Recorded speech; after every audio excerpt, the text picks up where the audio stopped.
Okay, we've moved inside. So if anyone's outside still and wants to join for Natiq's epic presentation, now is the time. So, welcoming to the stage, Natiq Aghayev, lead artist at King Software House, incredibly talented and a good friend of mine for many, many years. Welcome. Thank you very much. Everything's true. Let me welcome you once again. Thank you for coming, thank you for joining. And today I'm going to be introducing what we're working on with the team, and specifically working in our team on our in-house game engine, VRAGE3, glorious one. So if we will go to the next slide.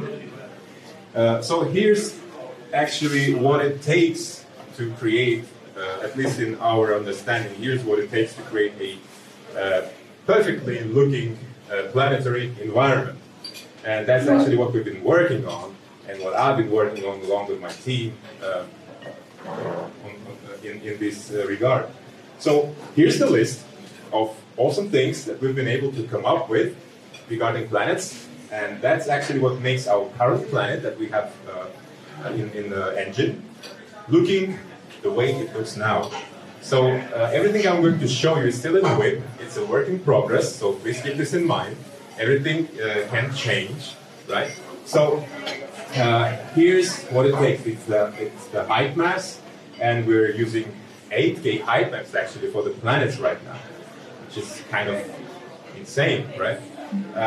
Just for comparison, for currently in Space Engineers, we're using, if I'm not mistaken, 2K height maps, right? Yeah. So, and also what's cool, we went with the tessellation effect for our voxel materials, which makes them even more bumpy, reliefy, and much more realistic. So, and I'm going to show you what I'm talking, so that you don't think that I'm just making things up. So then it's biomes, material placement rules, which make placement of the materials much nicer and interesting. Then terrain detailed maps to even more emphasize the terrain detail. And then we're having baked overlays so that it's like LODs for the planet to be, when you're looking at the planet from the outer space. And then, of course, it's the atmosphere, which adds this, final hue to the visuals. And last but not least, it's boulders, overhangs, cliffs, caves, crevices, and all that kind of cool natural stuff that you can see in the real world. So, next slide, please, Natiq. Sure thing. So, here's the first challenge that we're faced with, is that of course you can create anything you want with the height maps. For example, in the World Creator, or in World Machine, or in Houdini, it's not a problem to create just 6 patches and then to box map them on the sphere, which is the planet. It's not a problem, of course. But the problem comes when you want to stitch those 6 planes so that they're seamless between each other. So that's the main challenge. That's what made my personal life a little bit harder. But luckily enough, I was able, and hopefully it will still work in the nearest future. So I was able to come up with a system in Houdini that kind of solves this problem. So for now, I can create 6 independent as well as seamless patches of terrain. And by seamless, I mean I can create this, for example, these 4 patches to be like a 1, so that can be interpreted as a 1 height map. So, for example, if I want a mountain ridge to start here and end here, I can do that, and it will be fluent, it will be seamless between each of the patches. And what's even more cool is that with this system that I've made in Houdini,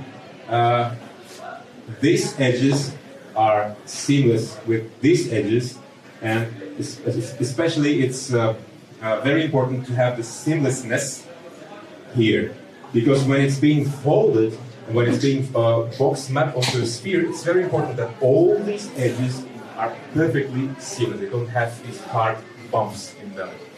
So that's what was the main challenge and what we were able to solve.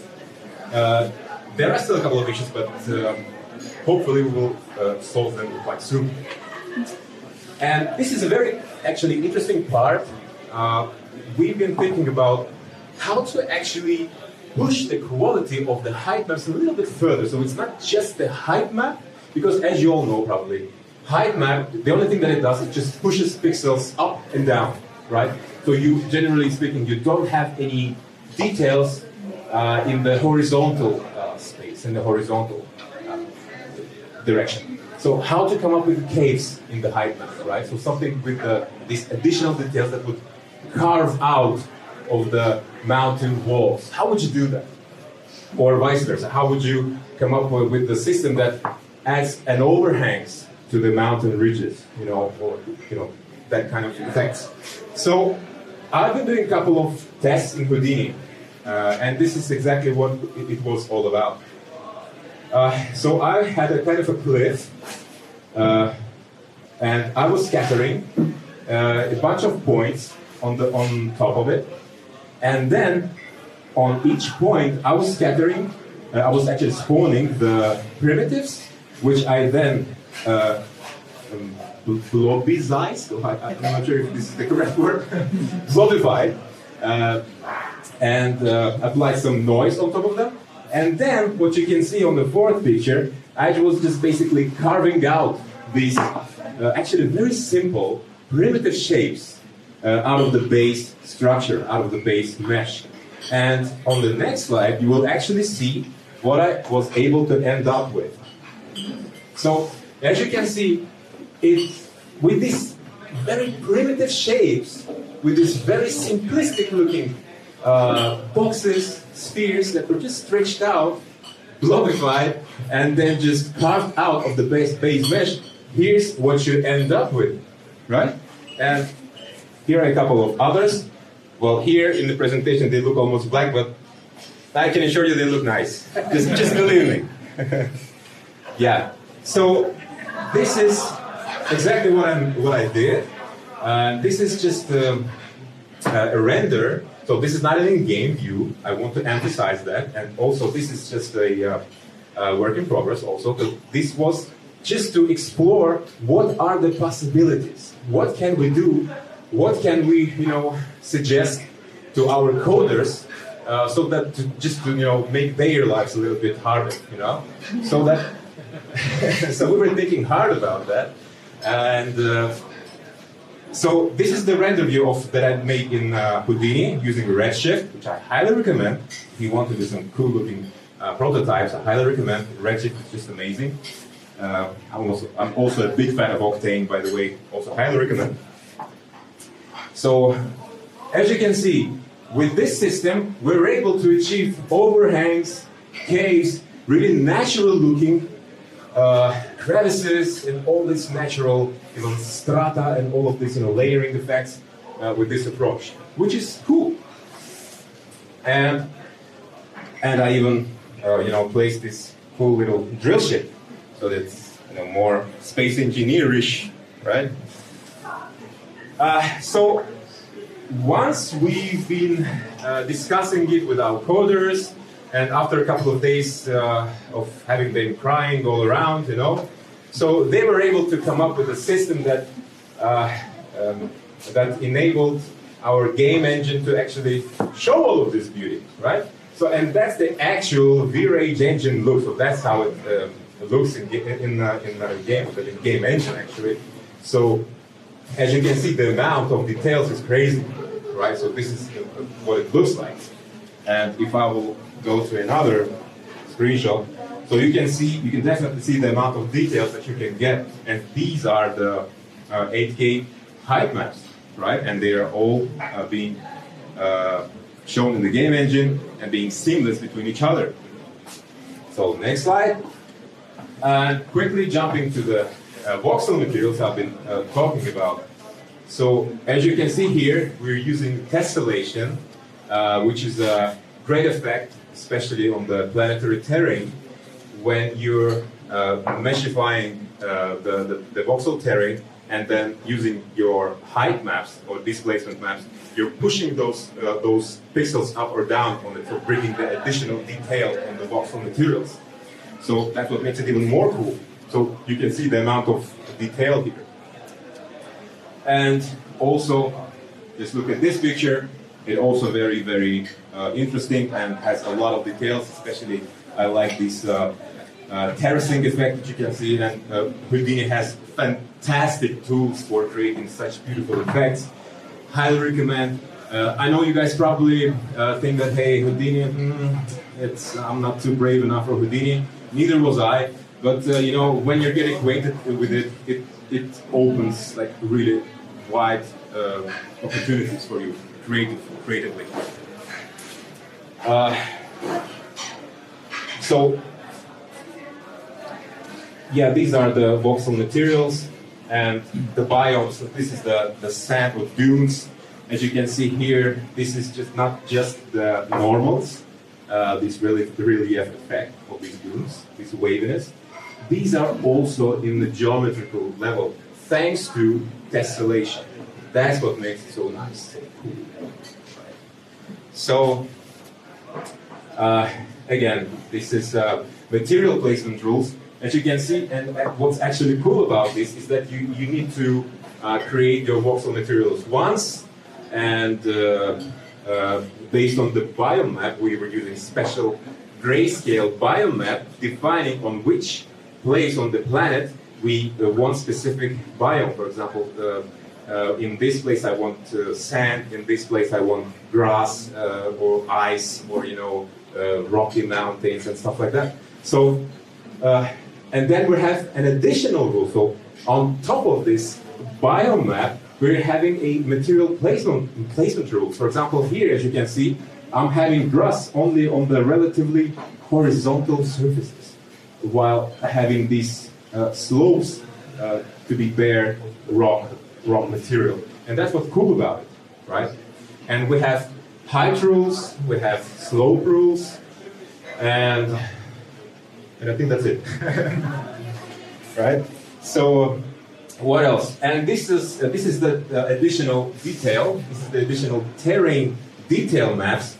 Because sometimes, and actually by sometimes I think it's quite often, you have relatively flat areas on your planet when it's really flat. So what you want to do with that? And you want to use some additional details, some additional smaller scale height maps, like mini height maps, just to address these specific issues.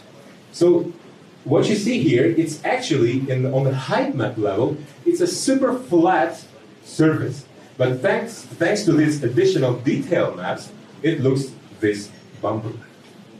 How cool is that? So another cool thing that we currently have, thanks to our great coders, it's the baked overlays. So what's cool about them is that it's actually baked textures, right? So especially it's cool when you're looking at them from the outer space. That's the amount of detail is incomparable if we will be showing just the voxels, just the voxel materials. Here we have all the creative freedom to create whatever we want. So based on the base height map, we're baking the normals, albedo, roughness, even emissiveness, though we don't use it exactly here, but it's possible as well.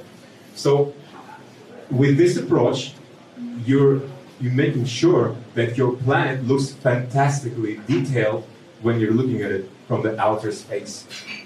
So that's how it looks when you're approaching it, and it's still an overlay. So this is still not the voxels, right? Because voxels at this distance wouldn't look that detailed, to be honest.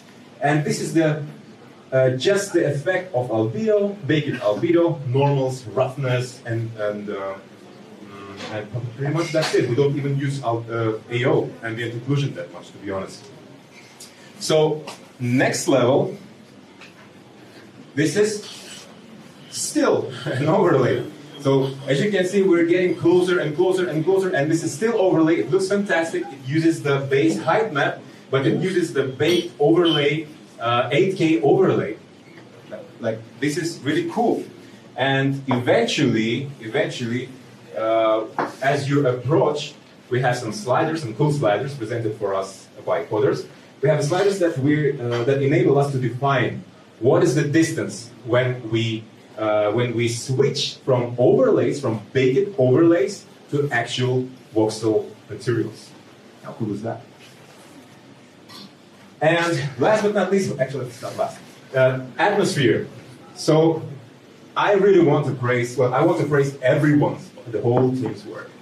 Jan Hlošek's Chandler's work and his beautiful team's work.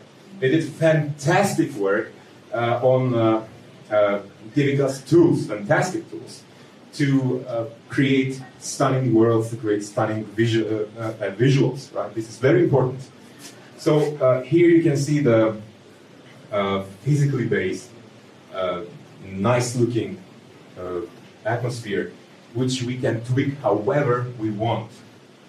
So, for example, here you can see the Mars-like atmosphere, and it has fantastic tools. It has fantastic parameters, sliders. You know, we can color pick any values, and and it will be all based on the real physical values of the physical phenomena, such as Mie scattering, Rayleigh scattering.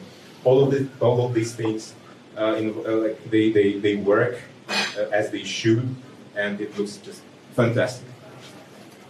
So, and now finally, last but not least, is this boulders, overhangs, and caves, which really add a lot, and you can guess probably that without them, the planetary environment wouldn't look as cool as you would expect it to be, right?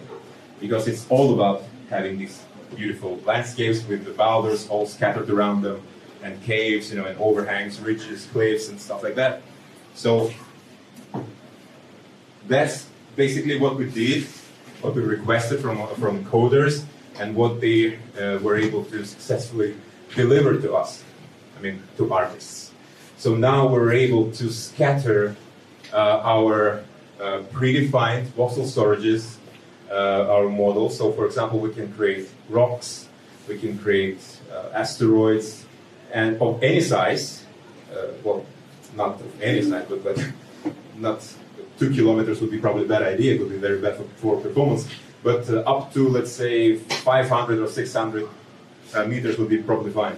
So we can do exactly what I've been showing to you earlier in Houdini. You can scatter stuff around and just carve out or add on top, delivering these beautiful visuals, right? So that's how it looks. And this is the cave effect. And if you will think about it, it's just the rock, or even, I was using, I guess, asteroid to carve out this thing. So, and by carving out, by subtracting from the base voxel terrain, you can get this beautiful picture. And you can fly through it, of course. So this is another beautiful pig, which was done exactly this way, by carving out, by subtracting, doing actually Boolean operation on the voxel material level. So that's all from my side. Thank you very much. So if you have any questions, you go on.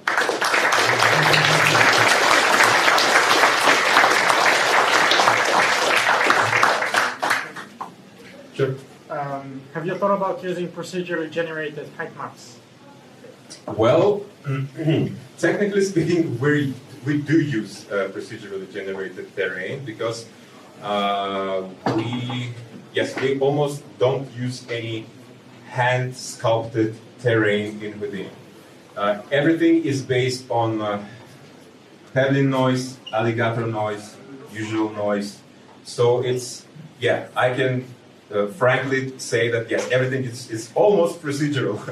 The only thing that is not procedural is when you want to have some specific places in your planet where you want, for example, some volcano or some crazy-looking deep crater of course, then you have to kind of sculpt it. But then again, you have to integrate it into the base height map. It can be in Houdini, it can be in World Creator, any World Machine, like any similar software. But yeah. So yeah, to answer your question, we do use procedural approaches, and we love it because it makes our lives easier. Yeah. Sure. Yeah. So if you're using baked-in geometry for when you're far away from the planet looking down, if somebody has radically rearranged the ground by digging away at it, will that still be visible from above in space? Mm-hmm. Experienced user. Okay. All right. So that's an interesting question. I think, at least at this stage, we don't have this beautiful feature. Yeah. Yeah. But eventually, yeah, everything is possible. But I know what you mean. And probably it will be there. Probably it will be there. I think it has something to do with this voxel destruction concept. But yeah. For now, it's not there. But now it's not. But yeah, I agree that this is a very important thing, very important feature. Yes, please. How much do the caves and overhangs impact the world size, the size of the save file? Because normally do voxel changes, everything gets saved in the save file, and we're playing the dimension use in my case, and we have world sizes of up to 30 megabytes.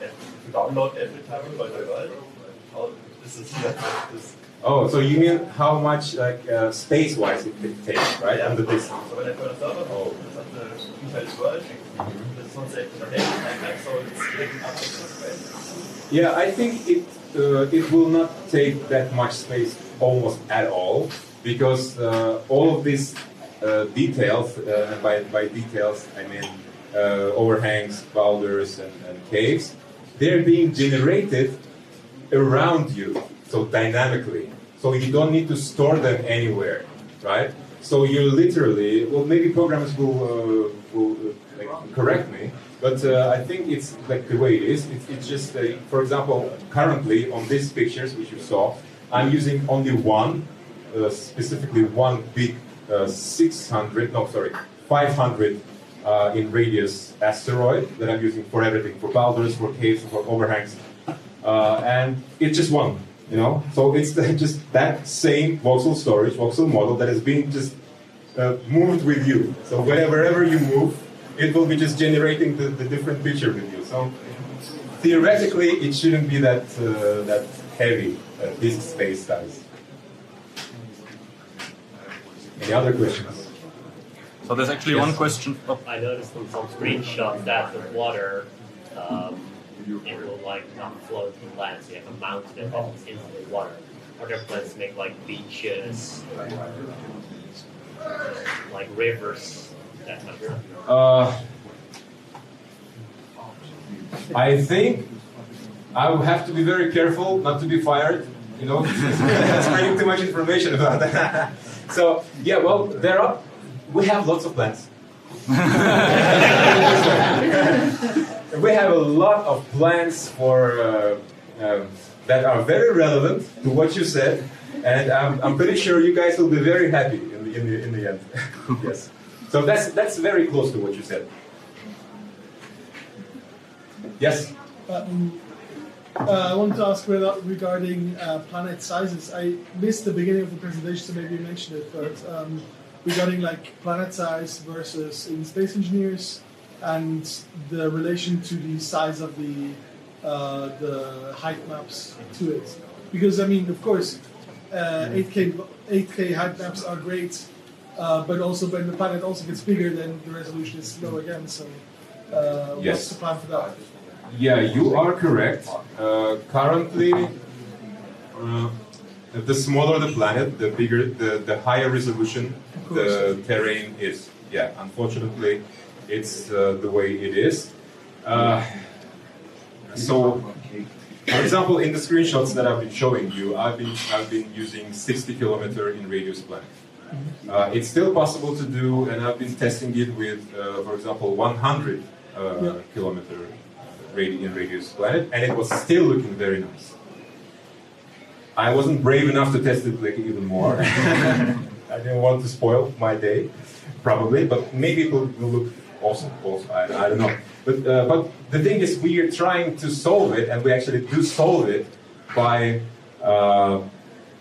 utilizing these overlay textures, these baked overlay textures. So you don't see the height map being low resolution in the far distances. Yeah. That's how we solve it. And that's, if I'm not mistaken, what they also use in Unreal Engine. They're using the normals to solve this in the far distances. So you don't see the actual geometry, but you see the voxel terrain, which is being shown with the normal map on top of it. So it kind of fakes this precision, this highly detailed terrain. Okay. So it's like this. Yeah. Thank so you. we kind of solve it. Yes, please. Another question. Yes. Is it possible to make like deformed planets, like a moon with like a massive asteroid impact, like completely deforms it from around the shape? Will that be possible? Well, to be brutally honest, we didn't do any tests in this regard yet. So the only thing that we've been doing so far is just having beautifully looking planets so far. We didn't go that, but our coders actually do some experiments in this regard, but we don't have too much information about that. Yes, please. Yes. I was wondering regarding the previous question about the scale of the planets. These sculpted parts that you talked about, have you already planned, or now you were going to face the challenge of adapting them to this different size of planets that are generated? That like. You mean these boulders, caves, and overhangs? Yeah, when you put these big gorges in the planet, when you sculpt these canyons and stuff like that, you sculpt them by hand, if I understand correctly. And then, but if you generate a planet that's 50 kilometers in radius, it's different than if it's 100 kilometers in radius. So have you already faced that problem, and have you managed to solve that? It just scales up. Yeah. Okay. Yes, it just scales up, and for the most of the part, it looks fine. Okay. Of course, if you have, let's say, 10 kilometers in radius planet, it will look different when you will spawn the 100 kilometer size planet, of course. But it's usually fine because visually your human eye gets used to that quite fast because it's just this kind of environment you're put in, and that's it. Thanks. Sure. Of course. Are the rules for the ground types still latitude-based, or have you some system in mind to make the transitions more seamless? Because in the current game you often see some horizontal lines between, for example, grass and deserts. Yes. Yeah, very good question. Yeah, we do, well, not we, but the coders, of course. Coders, they do fantastic work on that also. So it's currently, as far as I know, it's currently in development. We're thinking about that. Guys doing a great job on this, specifically on this part, to kind of make this transition between different biomes, between different voxel materials, more smooth. And there are a variety of approaches in this regard, and currently we're kind of picking which one would be the most visually pleasing, and that's also kind of very important, which wouldn't be a huge performance impact, right? Because you wouldn't want the performance impact on this kind of stuff. So yeah, it's in the works. Yeah. Are you considering implementing for dense foliage, like large forests? Is that something you're planning for? Mm-hmm. Yes, we do have this in plan, but technically speaking, spawning flora like trees, bushes, grass billboards, and other stuff, it's not very different from spawning boulders or rocks on the ground. So technically speaking, we have this system, this technology already in the engine. So once we will be ready, once we will hit that stage when we want to kind of explore this area, we pretty much have this technology in place. Because again, it's not too different from spawning boulders, caves, or overhangs on the planetary level. So it's basically there. There would be a couple of things that we artists would like to have there. For example, we would like to have the system where, for example, we have a boulder, like really large one, and then we would have a couple of its children, which would be a little bit smaller. And that's something that you can see very often in reality, where you have some very big rock and then kind of a few much smaller ones around it, scattered around it, because that's kind of how nature works, right? So that's what is not there for now, but that's what we will eventually, I hope so, we will have it. And then the landscapes will be even more cool, even more spectacular. Yes, please. Is there a possibility to use machine learning on real-life geographical objects to use it in this case, or is it even a good idea? Machine learning? Well, probably yes, but is there something specific you wanted? I mean, like that you would go with data and it would look like, I can say, more unbelievable or something like that, or more random. Well, I'm not sure about machine learning approaches, to be honest, but what we do plan, actually, and what we're currently experimenting on, is using the real-world satellite data. Yeah, and so we're using it inside of Houdini, utilizing it inside of Houdini, and it has fantastic tools for that. Right? So the goal is to actually have recognizable places that you can meet on the Earth, actually. But you know, that's kind of a work in progress still. So we're not sure whether we will be using it or not. But the plans, the vision is to have it, because you know we're humans. We're very used to see some specific vistas, landscapes. So it catches our eye. So it's very seducing to use this kind of imagery, which our eyes are used to, right, in these artificial worlds. So we will definitely try to at least be inspired and to some degree utilize the actual satellite data. For example, we have some beautiful mountain ridges in Africa, or in Iceland, for example. These places have fantastic, almost out of the world nature, right? So why not use it? Why not being inspired by it, right? So yeah, I think we have a lot ahead of us to work on. Yes, please. The game looks good and it's getting bigger and more. Do you have a volume of how much memory you get into the blocks and the textures in the environment and the lighting? Is there, how do you say, percentage, right? Yeah, percentage from that much for the game, for the building, that much for the environment, that much for the planets, that much for the space traveling. Is there a volume in it? Yes, that's a very good question. But since I'm not a very technical person, to be honest, Jan Hlošek Chenda, our tech lead, render guru, he will be giving a great speech, great talk, I think covering exactly this. So please ask him. You will have a chance to ask this question. And yeah, that's a very good question. Please keep this in mind. Let's ask this guy so he knows what he will say. All right.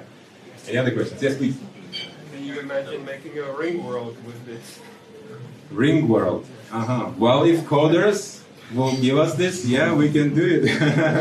Yeah, I think that would be cool, right? So, but for now, we're limited only with. Thanks God, we're limited only to the spherical planet, right? Yes, please. Yeah, but what about with Torus gravity? Ring world, so it's not only in gravity. Yes. Torus gravity. Oh, that would be a great challenge for our coders. Right, yeah. Chenda, Torus gravity, please, tomorrow. yeah. Yeah, well, that's a challenge for sure. That's very interesting. That's a quite interesting topic on its own. Well, maybe in future, yeah, we will have something like that because it may offer completely different out-of-the-world gameplay opportunities. That's for sure. But for now, luckily enough, we don't have, because otherwise we would have to deal with all of this stitching for the Taurus planets. That would be a nightmare. Yes. Have gas giants been considered? Those are spherical. Gas giants, not at this stage, I guess. Yeah, but that's probably another thing to think about. That's a good idea, actually. Yeah. And then, actually, what's cool about gas giants is that I think it will be relatively easy to implement because they won't have these, textures or the height maps or these bumps and because it's gas, right? You can do just one color and that's it. Yeah. No collisions. Yeah. No collisions, exactly. Super performance friendly. Exactly. Nice. Yes, please. What about like orbiting planets and movements and stuff like that? Or like with the new engine, is it going to be possible to achieve that? I'm not talking about orbital dynamics, re-entry, stuff like that, but I'm talking about moving planets. Yeah, that's another very good question, which you will have a chance to ask this beautiful guy standing there. Yeah, that's a good question. Good question. Yeah. So moons, basically your question is moons. Yeah, moons. Yes. Yes, please. I heard a lot of. I couldn't make it in time to see the whole presentation, but I heard something about caves, and for that to be in Planetech. Do you think this will be applicable to space engineers as it is right now to switch from VRAGE to the new VRAGE, or is this only supposed to be for a new title? Yes, well, to be honest, I don't think it will be an easy task to switch because it's a huge change, really changing, especially at this stage of space engineers. It will be an unbearable task to switch engines. Unfortunately, very understandable. Yes. Thank you. Sure. So, any other questions? So, thank you very much, guys. Thank you.